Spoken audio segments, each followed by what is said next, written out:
Good morning, welcome to Shaz garden. എന്താണ് എല്ലാവരുടെയും വിശേഷം? എല്ലാവരും സേഫായിട്ടിരിക്കുന്നു വിചാരിക്കുന്നു. അപ്പോൾ എൻ്റെ ഫേവറേറ്റ് ആയിട്ടുള്ള 2 കമ്പ് ചെടികളാണ് ഇത്. നല്ല ഭംഗിയുള്ള ലീഫാണ്. നമുക്കൊന്നും ഒരു കെയറും കൊടുക്കണ്ട ഇങ്ങനത്തെ ചെടികൾക്ക്. വെറുതെ നമ്മൾ നട്ട് വെച്ച് കൊടുത്തു കഴിഞ്ഞാൽ അതങ്ങോട്ട് വളർന്നോളും. പെട്ടെന്ന് അങ്ങോട്ട് വളരില്ല, കുറച്ച് സ്ലോ ഗ്രോത്താണ്. അങ്ങനത്തെ 2 ചെടികളാണ് ഇത് രണ്ടും എൻ്റെ ഫേവറേറ്റ് ആണ് കേട്ടോ.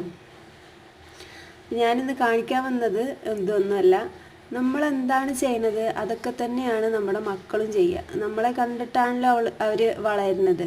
ഞാനിങ്ങനെ ചെടികൾ നടുന്നതും അത് പരിപാലിക്കുന്നതും കാണുമ്പോൾ മക്കളും കൂടെ കൂടാറുണ്ട്. അപ്പം അങ്ങനെ ഒരു ദിവസം എൻ്റെ മോള് ഒരു 6 kg ബോട്ടിൽ ഈ ചെടിയുടെ ഒരു കമ്പ് എടുത്തിട്ട് വെച്ചതാണ്.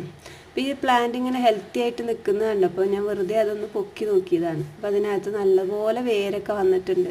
എന്തായാലും ഇത് നല്ലൊരു പോട്ടിക്ക് നമ്മൾ മാറ്റി നടും. അവൾ ചെയ്തതാണല്ലോ, നമ്മളതിനെ റെസ്പെക്റ്റ് ചെയ്യണമല്ലോ. നല്ല ഭംഗിയുള്ള ഒരു പ്ലാന്റ് നമുക്ക് കിട്ടുകയും ചെയ്യും. മഴക്കാലം ആയതുകൊണ്ട് തന്നെ എല്ലാ ചെടികൾക്കും പെട്ടെന്ന് നമ്മൾ ഏത് കമ്പ് വെച്ച് കൊടുത്തു കഴിഞ്ഞാലും പെട്ടെന്ന് തന്നെ വേര് പിടിച്ച് കിട്ടും. ഇപ്പം എനിക്ക് ബൊഗൈൻവില്ല അതുപോലെ റോസൊക്കെ നല്ല പോലെ വേര് പിടിച്ച് വന്നിട്ടുണ്ട്. ഈ ബൊഗൈൻവില്ലയൊക്കെ നടുമ്പോൾ നമ്മൾ അധികം മൂപ്പില്ലാത്ത കമ്പ് നടാനായിട്ട് ശ്രദ്ധിക്കുക. മൂത്ത കമ്പുകൾ അങ്ങനെ പെട്ടെന്ന് വേര് പിടിച്ച് കിട്ടില്ല.